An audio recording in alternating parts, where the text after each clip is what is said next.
അപ്പോൾ ചില ആളുകൾക്ക് ഇത്തരം കാര്യങ്ങളിലൊക്കെ ഉള്ളൊരു സാധന അല്ലേ, അങ്ങനെ സാധനയൊക്കെ ഉള്ള ഒരാളാണ് മോദി എന്നുള്ളതാണ് എനിക്ക് മനസ്സിലായത്. അപ്പോൾ ഇതിനിപ്പോ അത് ഒരു സാധാരണക്കാരൻ്റെ കൈ പേടി കൊണ്ട് വിറയ്ക്കുന്ന പോലത്തെ ഒരു വിറയൊന്നും അല്ല അത്.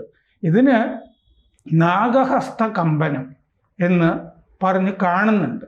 പക്ഷെ നാഗഹസ്ത കമ്പനം എന്നുള്ളത് നമ്മളുടെ ഗ്രന്ഥങ്ങളിൽ അങ്ങനെ ഒരു പ്രയോഗം ഉണ്ടോ എന്നുള്ള കാര്യത്തിൽ രണ്ടഭിപ്രായമുണ്ട്.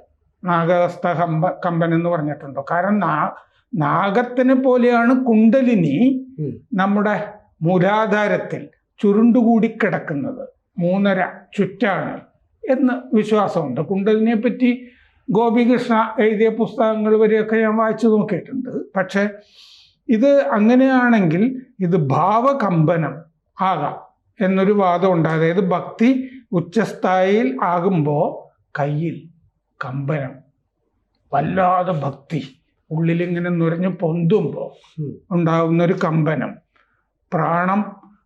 പ്രാണൻ ശക്തമായി ഉള്ളിലുണരുമ്പോൾ ഉണ്ടാകുന്നതാണ് ഭാവകമ്പനം എന്ന് പറയാം.